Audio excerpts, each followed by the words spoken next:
Yes, you.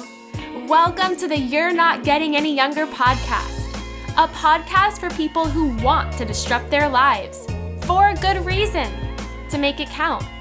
I'm your host, Jen Glantz, and every week I'll drop a new episode with stories from real people just like you, who woke up one morning and decided to make big changes, starting with small things. We'll cover topics like entrepreneurship, love, failure, and self-care. Hey, you're not getting any younger, so let's make this an adventure. Ready?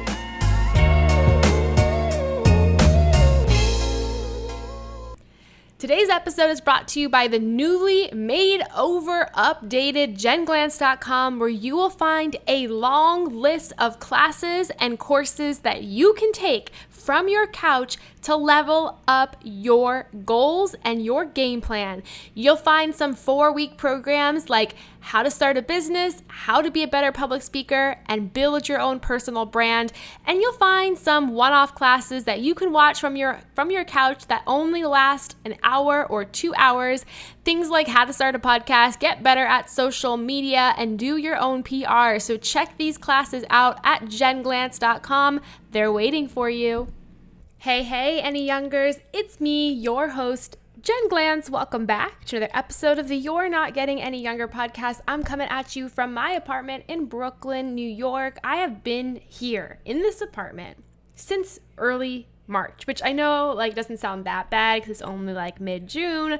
But if you know me, you know that I have never been in one place more than a couple of days for the past couple of years. And I have been here since early March. And look, I really can't complain because I have a home, I have some food in the fridge, and I'm doing just okay. So, everyone's always asking, how's everything going? And I really don't feel like I have any position to complain. I think that for the first half of all of this, it was really hard because this virus was so unknown. So a lot of the process was making sure you just take every safety precaution you can, which meant not leaving the apartment very much and living in an apartment building.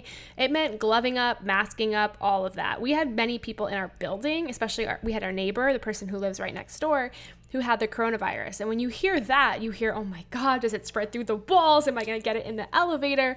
And you just sort of panic. So that was the first couple of months. And then of course, starting in early June with the protests and all of that around Black Lives Matter, that's been a really interesting shift to see what's been going on in Brooklyn. I live in Williamsburg, Brooklyn, and what's been happening right in the park next to my house pretty much every single night since George Floyd was killed was protests and vigils for him. And it's been such an incredible thing to see. And Adam and I and Goofy, we've been going almost every night to either a protest around here or a vigil, and let me tell you, they have been so peaceful. So things you see on the news about Brooklyn and Manhattan, it's not all true. There are some riots and there's a lot of stores that were really broken into in Manhattan especially, but there's also some beauty to it, and I really hope that people can see that and know that there's been a lot of community, and having people have been stuck in their houses for many months, and now they've been able to come out and rally around a really powerful cause. And I think that that's been super interesting and powerful to not only be a part of, but to witness. I always like to say that, eventually things are going to change. And how are we going to communicate this time in our life in the future to our future kids and friends and people who might not have been around during this time? When we're all in our 70s, how are we going to tell the young ones what this time was like? It's going to be a conversation that's going to have to take place for more than 5 minutes. You're going to start off with the coronavirus, and then it's going to suddenly shift. And who knows what the heck is going to happen with the rest of this year. I won't even try to go there. But what I will say is I think 2020 will be one of those years that will take quite a long time to explain to people. And there's not many years like that in our lifetime.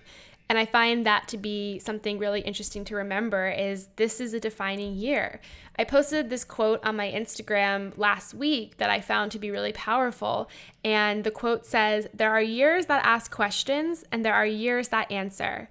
And it's from Zora Neale Hurston. And I liked that quote a lot because it took me a long time to think about, is this a year that is asking the questions or answering the questions. And I think depending on who you are and your perspective, you might choose one way or the other. You might flip-flop here. And I'm curious to hear what you think. What kind of year is this for you? Is it asking questions or is it answering questions? I think for me, in all honesty, the more I've thought about it, the more I have found it to be a bit of a combination. I think earlier in this year with the coronavirus, it was a year that definitely had me asking questions around, do I want to live in New York? Do I feel safe here with a virus like this spreading? Do I want to, when is the next time I'm going to go home and visit my family in Florida because I don't want to be a carrier of the virus? Do I know how to properly protect myself and a future family from a future virus like this? You know, I think it was interesting because if something like this would have happened years ago and it was just me by myself, I wonder how I would have reacted to this virus. But I think one of the things that made me take it even more serious was the fact that I'm living with Adam and all of my actions outside of the house or even in this apartment building can affect him, you know? So that increased my level of care of being safe and protecting myself, is because I don't want to be a carrier of the virus and infect him. And that was something that was a really interesting conversation to have with myself.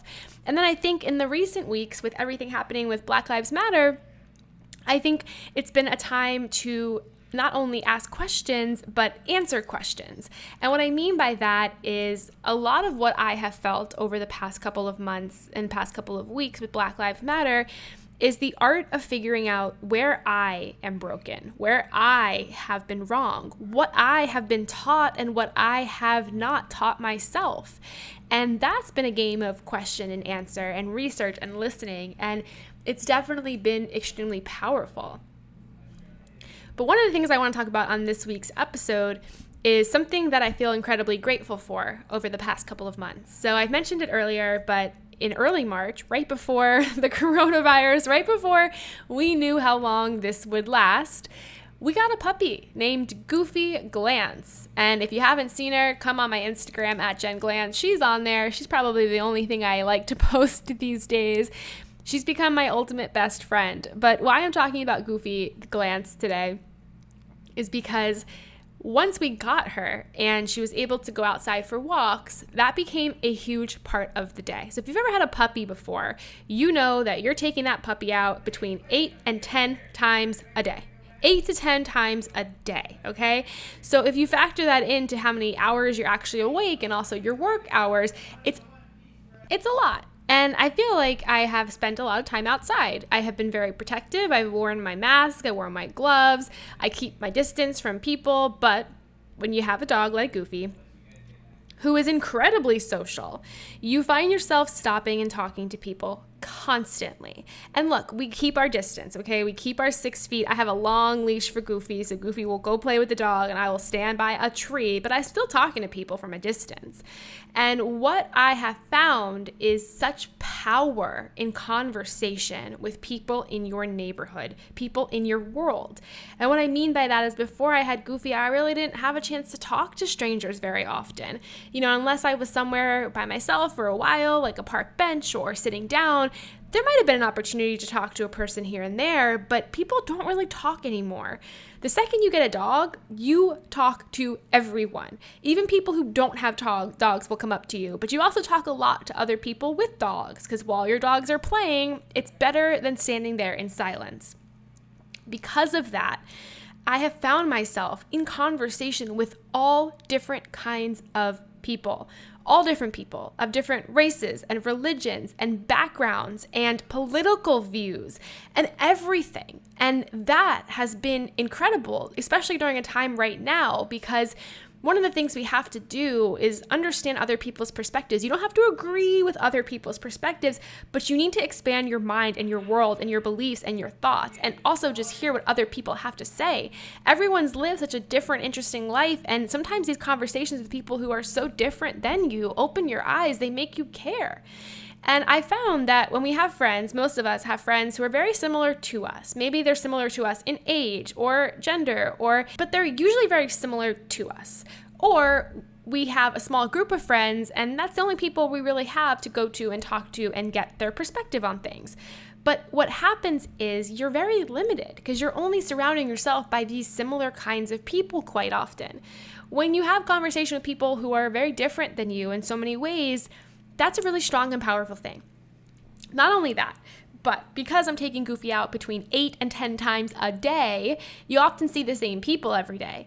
And I've grown to look forward to that. I have grown to build these casual friendships and relationships with some of these people who I never would have maybe stopped and spoken to before, just because there would not have been a reason to, right?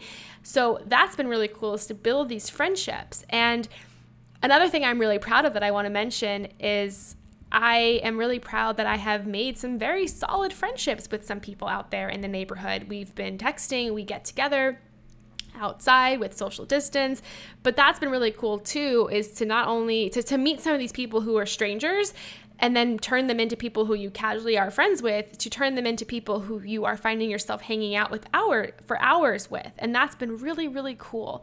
And I think the point of this episode today is I challenge all of you right now to have conversations with people who are incredibly different from you. And I think that there's a strong need from that, because when we talk about racism and white privilege, we only know what we know. And yeah, you can read books, and books are great, and watching movies are great, and all of that is great. But you also have to have conversations with people who have personally experienced racism themselves. Talk to a Black person who has experienced a lifetime of this kind of racism. Talk to a Black trans person who has felt completely misguided and ignored from society. Have these conversations with people who are very different from you. I think that that's extremely important and not something we do enough of. Especially right now, that for a lot of us, we're not in a workplace where there are different kinds of people. We're home. We're home with ourselves. We're home with our immediate family. We're home perhaps with friends, but that's it. So I challenge you to have these conversations with different people. And you're going to say, well, Jen, how do I do that? I don't have a dog. How do I do that? Well, the cool thing is that there's plenty of places you can do that. There's lots of these Zoom hangouts and chats and forums and panels. And even if you're not having that direct one-to-one conversation, join these panels and ask questions. Be the one to say, hey, I want to know this. Maybe you join a Facebook group and you network with people in there and you just post like, hey, I'm looking to have a weekly call with somebody in here, a stranger in here, just to call and meet somebody over the phone. Maybe what you do when we're allowed to sort of be out there in the world again and go to events and places is you start going to events and things that you might never have had an interest in before, but now you want to go as a supporter and an ally and just show up for other people. So I challenge you in this episode today to try to have a conversation this week with somebody who is very different from you. Maybe it's a stranger on the street. Keep social distance. Maybe it's somebody in a Zoom call or a Zoom networking event, or maybe it is just somebody who you lost touch with that you want to just catch up with because you know that their perspective was always different and always challenging.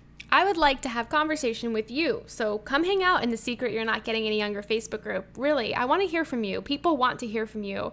We have members of all different backgrounds in that group. We are a very supportive group, and I'd love to have you there. All my love this week and forever, Jen Glantz. Hey you! Thank you for listening to the You're Not Getting Any Younger podcast. There are hundreds of thousands of pods out there, so thank you for listening to this one. You can find the show notes for this week's episode up on our website, anyyounger.com. Subscribe, rate, and review the You're Not Getting Any Younger podcast on iTunes so that other ears around the world can listen too. Oh, and join our secret You're Not Getting Any Younger Facebook group, where over 1,000 people are talking about how to disrupt their lives, for a good reason, to make it count. Until next week, all my love, Jen Glantz.